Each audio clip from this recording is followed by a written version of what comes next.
السلام علیکم سامعین کرام۔ ترکی اور بلکان کی ریاستوں میں رہنے والے 12 امامی قزل باش علوی شیعہ عقائد میں فقہ جعفریہ اور علوی نصیری شیعہ سے مختلف ہیں۔ یہ دراصل شیعہ صوفی سلسلہ ہے جن کی عبادات اور تاریخ عام مسلمانوں سے قدرے مختلف اور انتہائی حیران کن ہے۔ علوی قزل باش شیعہ کے اپنے مفکرین کے مطابق اسلام بنیادی طور پر 2 حصوں میں تقسیم ہوا۔ ایک گروپ محمدی گروپ کہلایا جو کہ مزید سنی شیعہ اور خارجی گروپس میں تقسیم ہوا، جبکہ دوسرا حصہ علوی شیعہ تھے۔ ان کے مطابق محمدی گروپ حضرت محمد کا رتبہ حضرت علی سے بلند کرتا ہے اور ان کو بشر سمجھتے ہیں، جبکہ علوی خود دونوں ہستیوں کے رتبے کو برابر درجہ دیتے ہیں اور دونوں ہستیوں کو خدا کا نور کہتے ہیں، بلکہ کچھ علوی تو ان ہستیوں کو بشر سمجھنا اور کہنا توہین سمجھتے ہیں۔ علوی مفکرین کے مطابق علوی امام جعفر کے بعد 2 گروپوں یعنی حضرت اسماعیل بن جعفر کا اسماعیلی گروپ اور حضرت امام موسیٰ کاظم کا علوی شیعہ میں تقسیم ہوا۔ پھر علوی بھی مزید 2 حصوں میں بانٹ گئے، ایک علوی قزل باش گروپ کہلایا جبکہ دوسرا علوی نصیری گروپ کہلایا۔ دراصل 15ویں صدی عیسوی میں ایران کو شیعہ ملک بنانے والا اسماعیل صفوی کے ساتھ یہ لوگ مل کر عثمانیوں کے خلاف لڑے تھے۔ اس لڑائی میں انہوں نے سرخ رنگ کی ٹوپیاں پہنی تھی جس کی وجہ سے انہیں قزل باش یعنی سرخ ٹوپیوں والا کہا گیا، اور بعد میں انہوں نے اپنے عقائد میں صوفی تعلیمات کا اثر لیا اور ایک علیحدہ مذہبی شناخت یعنی علوی قزل باش شیعہ بنا لی۔ اگر عقیدہ توحید کی بات کی جائے تو یہ اللہ کو وحدہ لا شریک تو مانتے ہیں، لیکن ان کا یہ بھی عقیدہ ہے کہ حضرت محمد صلی اللہ علیہ وسلم اور حضرت علی اللہ کے نور سے پیدا ہوئے ہیں، اور یہ دونوں شخصیات 2 نہیں بلکہ ایک ہی ہیں، اور یہ ساری کائنات حضرت محمد صلی اللہ علیہ وسلم اور حضرت علی کے نور سے بنی ہوئی ہے۔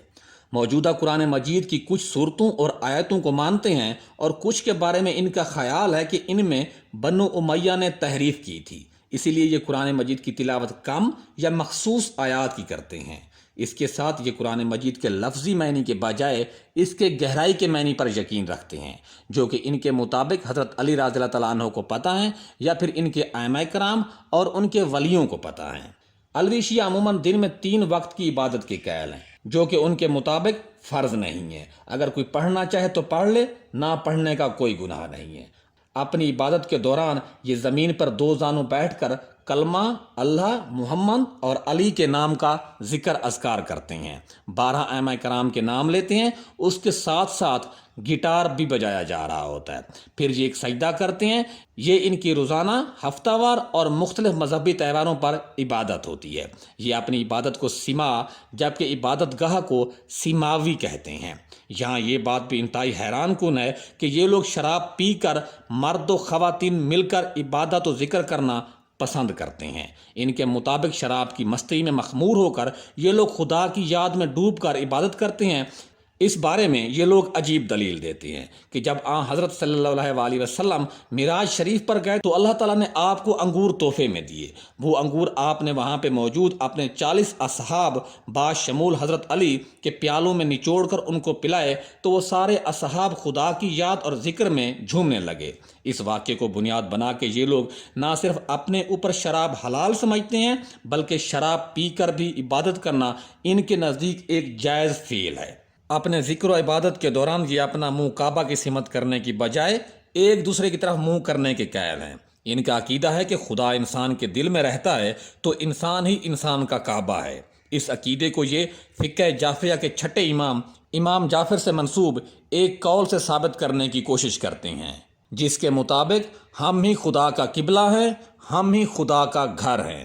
علوی قزل باش شیعہ دراصل منصور حلاج کے صوفی نظریہ انا الحق اور ابن عربی کے نظریہ وحدت الوجود کے قائل ہیں۔ ان کے مطابق کائنات کی ہر چیز میں خدا کا عکس نظر آتا ہے اور ایک خاص مقام پر جا کر خدا انسان کے اندر حلول کر جاتا ہے۔ علویوں کے ہاں جمعہ کی عبادت بھی مختلف ہے۔ یہ جمعے کی بجائے شب جمعہ یا جمعرات کے دن شام کو اپنی عبادت گاہ سیماوی میں اکٹھے ہوتے ہیں اور گٹار کی دھن پہ تمام مرد و زن مل کر ذکر و اذکار کرتے ہیں۔ اس موقع پہ خطبہ بھی دیا جاتا ہے۔ محفل سما میں یہ لوگ 3 چراغ یا موم بتیاں جلا کر رکھتے ہیں جو کہ اللہ، محمد اور علی کو ایک نور ہونے کو ظاہر کرتے ہیں۔ علوی اپنی عبادت گاہوں یعنی سیماوی میں ترکی کے سیکولر لبرل لیڈر مصطفیٰ کمال اتا ترک کی بڑی بڑی تصویریں بھی لگا کے رکھتے ہیں ان کے مطابق اتا ترک نے علوی شیعوں کو سنیوں کے ظلم و ستم سے بچایا تھا۔ بعض علوی مصطفیٰ کمال کو حاجی بکتاش ولی کا ری انکارنیشن بھی کہتے ہیں، یعنی مصطفیٰ کمال اتا ترک دراصل حاجی بکتاش ولی کی روح تھی، اس لیے وہ اتا ترک کو مقدس ولی بھی مانتے ہیں۔ علوی شیعہ ری انکارنیشن کے عقیدے کے بھی قائل ہیں، جس کے مطابق انسان کے مرنے کے بعد اس کی روح پھر کسی انسان یا جانور میں منتقل ہو جاتی ہے۔ علوی شیعہ نماز جنازہ میں بھی نماز کی بجائے گٹار کی میوزک پر ذکر اذکار کرتے ہیں اور مرنے والے کے ارد گرد موم بتیاں جلاتے ہیں۔ علوی قزلباش شیعہ روزہ بھی رکھتے ہیں، تاہم وہ رمضان المبارک کے روزے فرض نہیں سمجھتے، اگر کوئی رکھنا چاہے تو رکھ لے، اس کی مرضی۔ تاہم یہ لوگ محرم میں پہلی محرم سے لے کر 12 محرم تک کربلا کے شہداء کے غم اور شیعہ کے 12 اماموں کے نام پر روزے رکھتے ہیں۔ ان روزوں کو علوی شیعہ 12 امامی روزے یا 19 امام کہتے ہیں۔ اس کے علاوہ وہ 13، 14 اور 15 فروری کو 3 دن کے خضر کے روزے بھی رکھتے ہیں۔ خضر کے روزے رکھنے کی وجہ یہ ہے کہ علوی کہتے ہیں کہ ایک دفعہ حضرت علی اور حضرت فاطمہ نے روزے رکھے تو اللہ نے ان کا امتحان لینے کے لیے حضرت خضر علیہ السلام کو بھیج دیا، جن کے بارے میں عقیدہ ہے کہ حضرت خضر زندہ ہیں اور وہ مختلف اوقات میں مختلف لوگوں سے ملتے ہیں، ان کی مدد کرتے ہیں یا امتحان لیتے ہیں۔ جب افطاری کا وقت ہوا تو حضرت خضر نے فقیر کے روپ میں کھانے کے لیے صدا دی تو حضرت علی کے پاس گھر میں اتنا سامان تھا کہ جس سے روزہ افطار ہوتا۔ آپ نے سارا کھانا فقیر کو دے دیا اور خود آپ نے پانی سے روزہ افطار کر لیا۔ یہ سلسلہ 3 دن تک چلتا رہا اور علوی عقیدے کے مطابق حضرت علی اللہ کے اس امتحان میں کامیاب ہوئے۔ علوی اس واقعے کی یاد میں خضر کے روزے کے نام سے فروری میں 3 روزے رکھتے ہیں۔ یہ آدھی رات یا 12 بجے سحری کرتے ہیں اور دوسرے دن شام کو جا کر افطار کرتے ہیں۔ سحری اور افطاری میں صرف سبزیاں کھاتے ہیں، گوشت بالکل نہیں کھاتے۔ حضرت امام حسین علیہ السلام کی پیاس کی یاد میں صاف پانی بھی نہیں پیتے، بلکہ گدلا پانی پیتے ہیں۔ دلچسپی کی بات یہ ہے کہ ان روزوں میں یہ سیب کے پھل کو بھی اپنے اوپر حرام سمجھتے ہیں۔ محرم میں شادی، خوشی اور جنسی میلاب سے بالکل گریز کرتے ہیں اور یوم عاشور انتہائی غم اور عقیدت سے مناتے ہیں۔ علوی شیعہ کے کچھ اراکین حج کی نیت سے بیت اللہ کا سفر کرتے ہیں اور مناسک حج بھی ادا کرتے ہیں، تاہم ان کی زیادہ اکثریت اپنا باطن صاف رکھنے اور اسے خدا کی جگہ بنانے کے قائل ہیں اور اسے ہی وہ حج سمجھتے ہیں۔ دراصل علوی شیعہ اپنا باطن صاف رکھنے پر زور دیتے ہیں، جبکہ ظاہری عبادات کو اہمیت کم دیتے ہیں۔ اس لیے اسماعیلیوں کی طرح یہ فرقہ بھی فرقہ باطنیہ کہلاتا ہے۔ علوی شیعوں کی ایک اکثریت کربلا و نجف کی زیارت کے لیے بھی ہر سال جاتی ہے۔ اس کے ساتھ علوی شیعہ عید الفطر اور عید الاضحیٰ بھی دھوم دھام سے مناتے ہیں۔ عید الاضحیٰ کی قربانی کے جانوروں کی ہڈیاں، سینگ اور سر کو یہ لوگ اپنی عمارات پر لٹکا دیتے ہیں اور اسے بلاؤں اور آفتوں سے نجات کا ذریعہ سمجھتے ہیں۔ علوی شیعوں کے مطابق جب حضرت ابراہیم علیہ السلام نے حضرت اسماعیل علیہ السلام کے صدقے ایک جانور قربان کیا تھا تو اس جانور کے سینگ، ہڈیاں اور سر خانہ کعبہ کی دیوار پر لٹکا دیے تھے۔ یہ چیزیں کافی عرصہ خانہ کعبہ کی دیوار پہ رہیں، لیکن حضرت عبداللہ بن زبیر کے دور میں جب حجاج بن یوسف نے مکہ پر چڑھائی کی تو خانہ کعبہ کی عمارت کو آگ لگا دی گئی تھی، جس کے نتیجے میں یہ ہڈیاں، سر اور سینگ جل گئے تھے۔ کچھ علوی شیعہ یوم آخرت پر یقین نہیں رکھتے، ان کے مطابق یہی زندگی جنت اور جہنم ہے اور اپنے کیے کی سزا اور جزا ادھر ہی مل جاتی ہے۔ ان کے نزدیک ان کی مقدس اور معتبر کتابیں قرآن مجید، نہج البلاغہ، بیرق، مقالات اور ولایت نامہ ہیں۔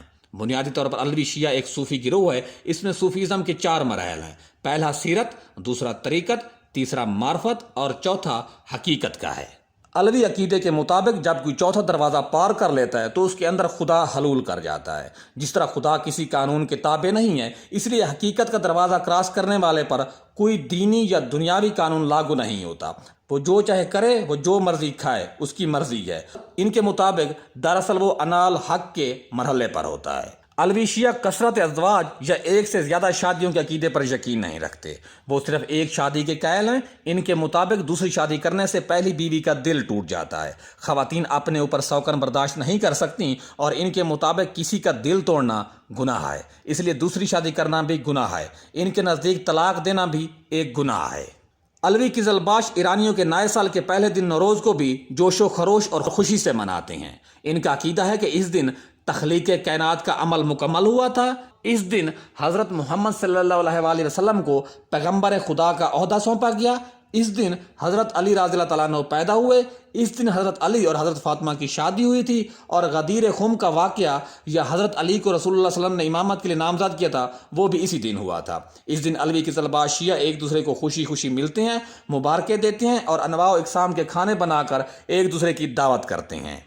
علوی قزل باش شیعہ زیادہ تر نسلاً کرد ہیں اور ان کی اکثریت ترکی میں رہتی ہے۔ یہ ترکی کی کل آبادی کا 10 سے 20% حصہ ہیں اور تقریباً 1 کروڑ لوگوں پر مشتمل ہیں۔ یہ کافی حد تک نصیری شیعہ، بکتاشی شیعہ اور اسماعیلی شیعہ کو مانتے ہیں، تاہم فقہ جعفریہ کے عقائد اور فقہ کو یہ لوگ بالکل نہیں مانتے۔ یہ متع یا عارضی شادی کے بھی بالکل قائل نہیں ہیں۔ ان کی خاطر خواہ آبادی یورپ میں، جرمنی اور آسٹریا میں مقیم ہے۔ ناظرین کرام، ہمارے چینل کا مقصد آپ تک مستند معلومات پہنچانا ہے، تاہم اگر کسی کو ہماری کوئی بات گراں گزرے تو ہم اس کے لیے معذرت خواہ ہیں۔ اگر ہو سکے تو ہمارے چینل کو سبسکرائب کرنا، لائک کرنا اور شیئر کرنا نہ بھولیے گا۔ اپنا اور اپنے پیاروں کا بہت سارا خیال رکھیے گا۔ خدا حافظ۔